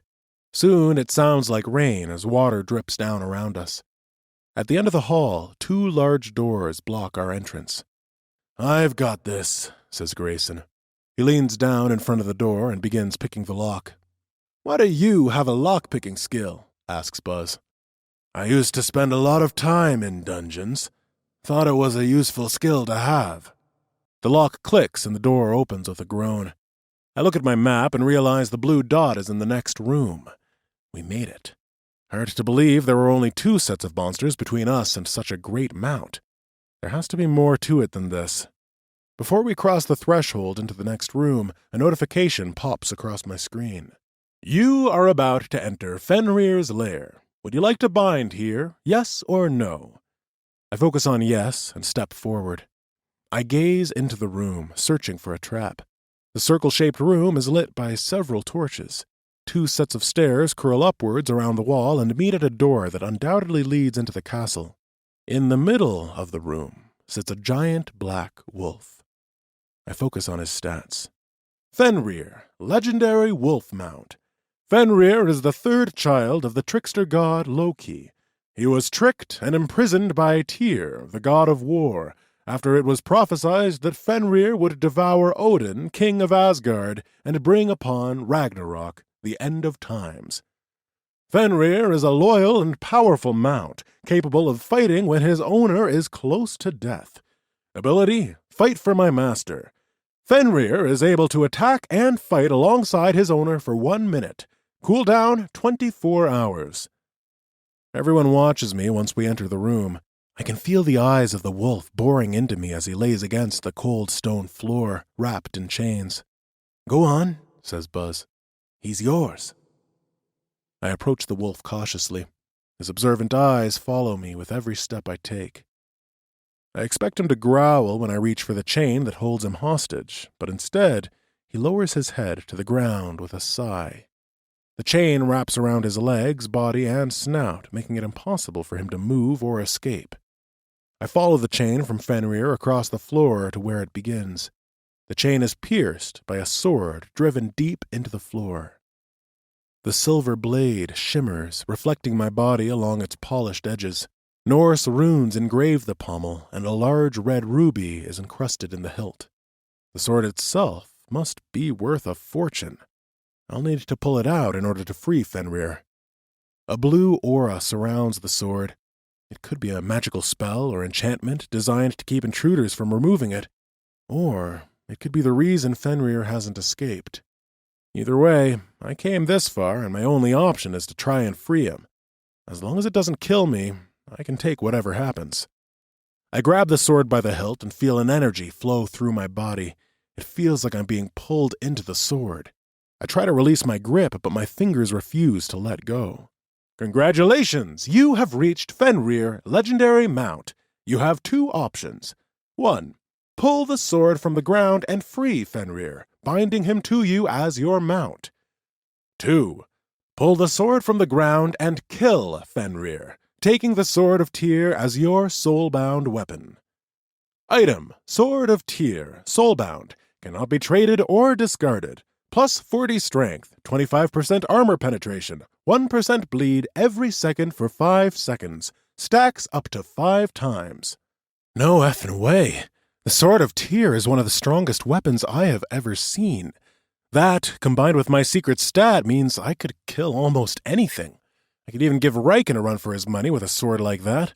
Forget the strength and armor penetration, the bleed itself makes it an overpowered weapon. It would certainly give me a leg up in the tournament. I can find another mount. What are my chances of finding another weapon like this? When I pull the sword, it comes effortlessly out of the stone floor. It feels light in my hand. I give it a few swings, and it practically whistles as it cuts through the air. Standing over Fenrir, his eyes meet mine. There's both anger and sadness in them. How many people have stood in this exact room and chosen the sword over the mount? Behind me, my companions look on in wonder. I'm sure each of them would do anything to be in the position I'm in. They all came here to help me find a mount. What kind of person would I be to betray that? I think I'm finally beginning to understand what Grayson meant about not being able to win the tournament with strength alone. I toss the sword to the ground, and it disappears in a flash of light. I take the chain in my hands, unwinding it from Fenrir's legs, body, and finally his mouth. When I lay the chains down beside him, he stands up and stretches, letting out a small grunt. Afterward, he licks me on the hand. I can't help but notice the size of his teeth. He's the biggest wolf I've ever seen. Bigger than the white wolf from the auction. Bigger than the wargs I saw in the haunted forest. As big as a horse. Congratulations! You have chosen wisely. Fenrir will soon be bound to you for life. Soon? What does that mean? Congratulations! You have completed the quest Rescue Fenrir. Reward 50 gold. I also get a good amount of experience from the quest. Well, are you gonna ride him? Asks Buzz. I try to focus my thoughts on riding Fenrir. It must work because he crawls down on all fours and looks at me. I put my weapons into my inventory and climb on. Fenrir rises to his feet. I run my fingers through his long black fur and take hold. I think about which direction I want to go, and the wolf obeys. He moves with quickness, grace, and above all, power. He runs around the room, and when he leaps through the air, it feels like I'm flying. I made the right choice. We come to a stop in front of the group, and they all clap and cheer. All right, says the princess. How about we get the hell out of here and celebrate? First round is on Esil. I can't argue with that. As soon as we start to leave the room, the doors fly shut and the floor quakes. Fenrir bares his teeth at whatever's about to come. The door at the top of the stairs opens. A man steps through wearing a winged battle helm and carrying the sword I just pulled from the floor. He only has one hand, the other is wrapped in bandages. Who dares attempt to release Fenrir from his chains? His voice echoes through the room. I think I know what I have to do to make Fenrir mine. Tyr, Norse god of war, level 75. I jump off Fenrir and equip my battle axe and shield. I do. The sound of shuffling feet lets me know my companions are behind me. Fenrir's low growl rumbles deep within my chest. I've come too far to die now. Bring it on, god of war. As if hearing my thought, Tyr leaps from the steps and lands on the floor in front of us with a thud. The circular room feels more like an arena now.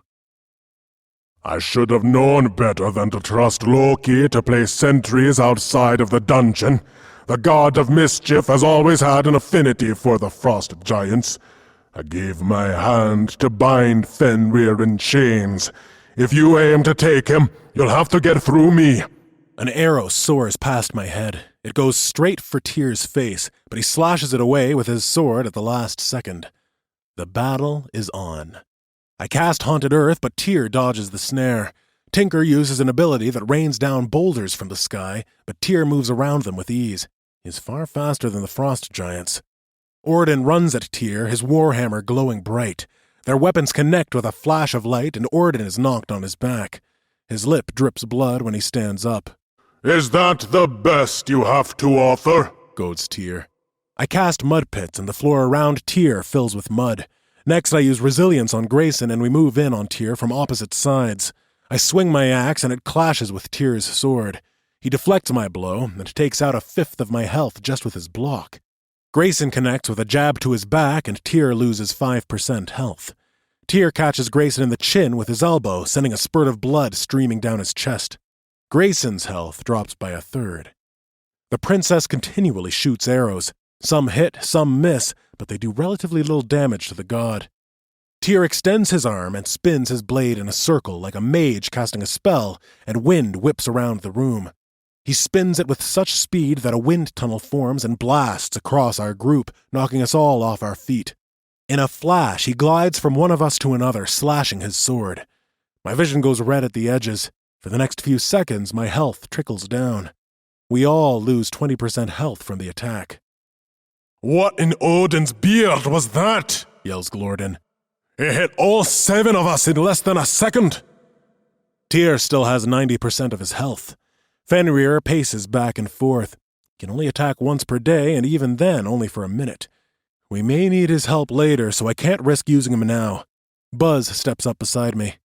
"You got a plan for this?" he asks. "Beat him till he bleeds?" "Works for me." Buzz takes some of his liquid fire and rubs it on his battle helm and sword. "Let's show this freak what 2 arms can do." Buzz rushes into battle. I follow, along with Grayson, Orden, and Glorden. With a swing of his sword, Tyr parries all of our blows in one swift motion. His attacks are so strong that even his deflections cause damage. Buzz is down to half health. My vision goes red again, and I notice I've lost almost half my HP as well. A screaming arrow soars past and connects with Tyr. Tiny bolts of electricity spark along his body. He's stunned. "Attack!" I yell, and we all move in. For half a second, we hack and slash and pound until the stun wears off and Tyr swings his sword, knocking us all back 20 feet. We took down 20% of his health in such a short time, but he took more from us. All his attacks must be area of effect abilities, damaging anyone nearby. Buzz leans on his shield, blood running from his nose. His health bar shows 15%. "Stand back, buddy. We'll take it from here," I say. "If we keep fighting like we have been, Tyr will destroy us. The only option I have right now is to unleash Fenrir." I call him, and he rushes to my side. "We need your help, boy." I rub my fingers through the soft hair around his neck. The giant wolf nods at me and then jumps into the fray. He moves as quick as Tyr, biting and clawing. Whatever history they share, it's clear the wolf has not forgotten. Tyr swings and Fenrir dodges the blow, countering by sinking his teeth into Tyr's leg. The wolf's muzzle is covered in blood. For the next minute, the 2 godly beings battle. We attack when we can, but Fenrir and Tyr move with such speed that we can barely keep up. It's a beautiful chaos as they dance together, attacking and defending as they fight for their lives. When the minute is up, Tyr only has a third of his health. Fenrir limps over to Buzz and lays down on the floor. Gashes and matted blood cover his body. Now's our chance. "Grayson, Orden, and Glorden, I need you to rush in. Elysia, I need you to get another stun.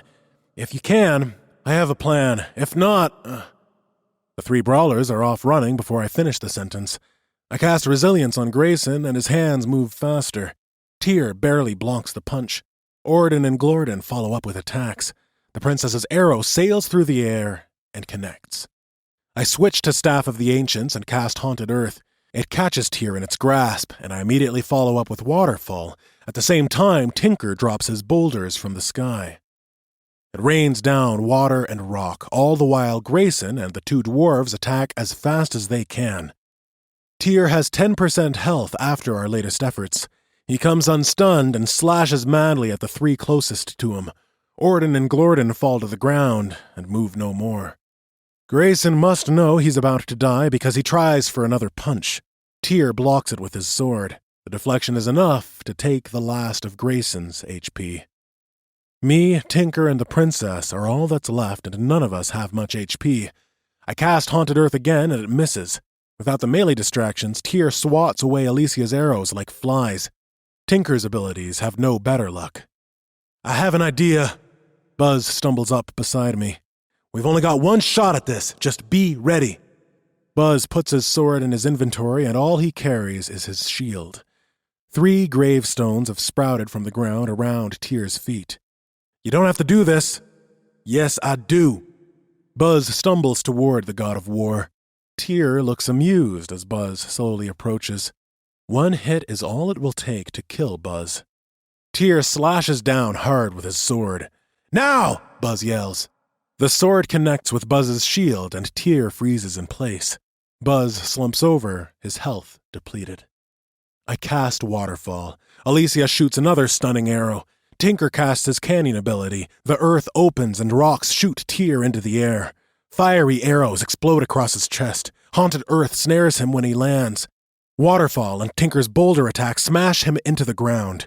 I switch to my spear and throw it at his chest as he stands from the rubble with a sliver of health. My spear connects, and Tyr hunches over before falling to the ground. The doors to the room fly open, and I receive a notification. Congratulations! You have defeated Tyr. Fenrir is now bonded to you for life. A gold 22 flashes across my vision. Grayson, Orden, Glorden, and Clink rush into the room. A few moments later, I see Buzz materialize at the spawn point outside the door. You did it! He yells. You bloody did it! I couldn't have done it without you, without all of you. You know, when this tournament is over, we'd make a pretty damn good team, says Alicia. Yeah, we would. Chapter 25. Fenrir's powerful muscles flex between my legs as he pounces across a field in the valley of the Mordican Mountains. With each jump, we hang in the air, defying gravity, before plummeting back to the earth. I've outfitted him with a saddle that allows me better stability when Fenrir changes direction. The developers will be announcing the next quest this evening, and I've decided to take the day and really learn how to ride my mount. The more we practice, the quicker he responds to my thoughts. Merlin flies high above, keeping watch. Over the past few days, I've made myself quite the little family. Beside me, Alicia rides her unicorn, its charcoal coat contrasting against the golden field. The princess wanted some time with just the two of us, so the dwarves are off by themselves today. I put my most recent stat point into vitality again, boosting my health and regeneration a little more. As I look at my stats, I think they're finally beginning to even out somewhat. Level 22, Strength 14, Agility 2, Vitality 5, Intellect 6, Dexterity 5, Stamina 0. We stop at a weeping willow. Its long, droopy branches whip back and forth in the breeze. Alicia and I take a seat in its shade while our mounts frolic nearby. Do you think it's strange that most of the dwarves who quested with you that first day aren't around anymore? I ask. She looks deep in thought before answering. Not really. Several of the dwarves who go questing with me were only around because of my father. They think I'm a gateway into a relationship with him or something. I didn't want to be the one to break the bad news that it was never going to happen. And having a few more helping hands with a raid never hurt either. I know a few of them, the ones who went with us to Asgard, are actually here because they like me and want to be my friends. If I ever lose favor, they'll be the ones to stay around. I hang on every word she says. Maybe the life of the rich and famous isn't all it's cracked up to be. She changes the subject. I'm sorry about yesterday, for doubting your integrity and everything. You've been nothing but a stand-up guy since I've known you. Not many people would have left that sword and taken them out. She twirls her hair around the tip of her finger, her pointed ears cut through the silky strands. Wow, she is beautiful. You don't owe me an apology. It's weird, the thing with Grayson, Buzz, and I. It doesn't make sense to any of us. We're all just minors who never had a shot at anything. And as for the sword, I feel like something bad would have happened if I had taken it. I doubt I would have been able to leave with it. Wait. Her face is scrunched. Grayson is a minor too? He was the best fighter of any of us. I never would have suspected. We sit in silence under the tree, watching our mounts run through the field. Did I say too much? Has she fit the pieces together? There's no way she would think that minors have a hidden stat based on that information, is there? You think you're ready for the race? She asks, breaking the silence. Not at all, but I've got a great mount. He's fast, powerful, and if I get in a bind, he can help me out. You never did tell me what yours' special ability is. And I'm not going to either. She laughs. I've got a few secrets as well, Esil. Oh, come on. It's going to be like that? Yeah. She grabs me by the hand. Her hand feels warm, almost like the real thing. I'm thankful it's virtual and that she can't feel the sweat on my palms. You live in Civic City, right? I do. I'm not too far from there by train. Maybe when this is all over, we can meet up in real life? She squeezes my fingers. I'd like that, a lot. She tosses my hand aside and jumps to her feet. Race you back to the town square. I log out of Pangea long enough to shower and eat. When I log back in, I have a message from the developers. My heart races as I read. Congratulations on making it to the second round of the Developers Tournament. Hopefully by now you've solved the second clue and are ready for what comes next. Be at Baja Pass and Race World at 2300 hours. Pangea Online Developers. Baja Pass? Not sure what that means. I do a quick search and learn that the Baja is a location in what used to be California. Back before the world got blown up and everyone had to wear masks just to go outside, it was known for its varying geography consisting of the ocean, mountains, and desert. There isn't any information on the Baja Pass and Race World, so it must be a new track. It'll be an interesting place for a race if they incorporate all of the different elements. The rest of the day I spend practicing with Fenrir. I train all of my abilities and attacks while riding, getting a feel for what mounted combat is like. I'm not the greatest, but Fenrir does a lot to compensate for my lack of skill. My stream is off because I don't want anyone knowing what I have in store for the next quest. No one knows I have Fenrir, except those who were there with me, and I'd like to keep it that way. With an hour until I'm supposed to be at Race World, I go back to my home portal to be alone. Merlin sits on his perch, and Fenrir curls up around my feet as I sit on the couch. The old-timey clock I bought to hang on the wall ticks methodically, counting down the seconds until we need to leave. At 5 minutes to 2300 hours, I call Merlin and Fenrir, and we jump through the portal. It's time to race. Welcome to Race World! Users who are not spectating must be on a mount at all times. More than 30 seconds spent on foot will result in disqualification from any race. A wall with dozens of video screens stands before me. On each screen, there's a separate type of race. Cars, planes, animals, hoverboards. If you can ride it, there is a race for it. In the middle, there is a slightly bigger screen that reads Baja Pass Developers Tournament Stage 2, Mounts Only. I focus on the image and a notification pops up. Congratulations, Esil! You are qualified to compete in Baja Pass. Would you like to take your position, yes or no? I accept, and the world turns to pixels around me. A few moments later, I'm behind 4 other people on a hilltop beside the ocean. Far ahead, there is a desert, and farther still are the mountains. Elysia and Riken wait in front of me, along with another woman and man. A pole sticks up from beside each of them, with a small flag displaying their position. There are 2 lines, staggered diagonally so that we aren't right beside each other. To the sides of us, there are several stands filled to capacity. I can hear the cheers of the crowd over the commotion all around me. Behind me, contestants materialize on their mounts and fill in the empty positions. A timer appears in my vision and counts down from 5 minutes. I guess when it hits 0, the race will start. My map is ablaze with a rainbow of dots that indicate all of my opponents. Along the edge of it is a diamond. It's too far away to show up on the map. That's where we'll be going. I shake my head and try to focus on everything that's happening around me. 2 spots up, the princess sits on her charcoal unicorn. She turns around and waves at me. Good luck, she says. You too. That's when I notice Riken's mount. The skeletal horse has been replaced by the nightmare from the auction. Its fiery mane and tail swish back and forth. Riken's presence is intimidating as he sits stoically on his horse. His black armor, skull pauldrons, helmet with curled horns of a ram. He doesn't look around. His eyes are focused on what lies ahead. Esil! I hear a voice shouting my name from the stands. Buzz and Grayson sit together. They both give me a thumbs up and I return the gesture. I look around once more, taking in the competition. The other 2 spots ahead of me are taken by a man on a rhinoceros and a woman riding a motorcycle. It's the motorcycle from the auction with 2 guns mounted to the handlebars. I'd hate to have her on my tail. The man wears a leopard vest and black leather pants, his hair falling in a mane around his neck. He carries a spear with a bone tip in one hand.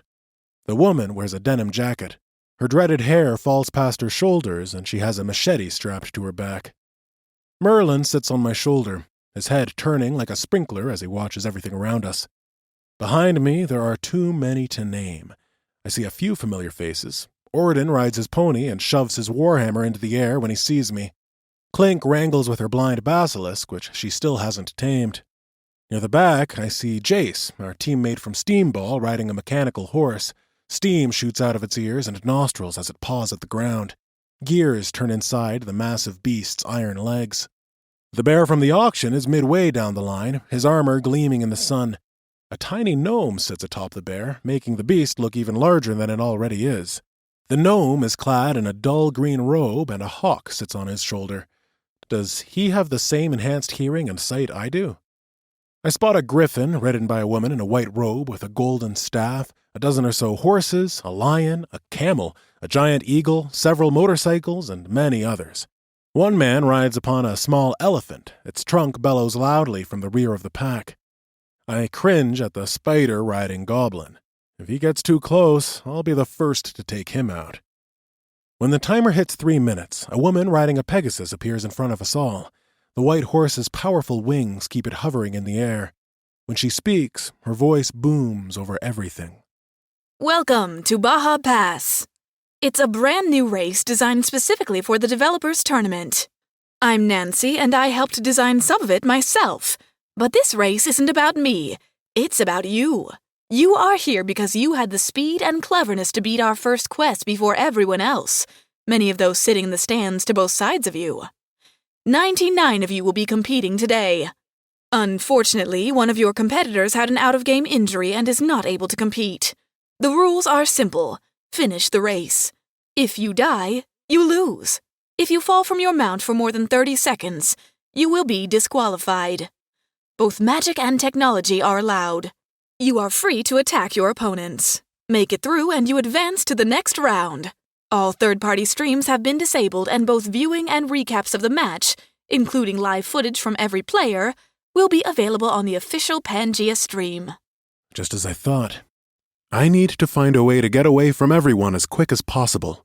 I have a feeling the start of the race is going to be a bloodbath.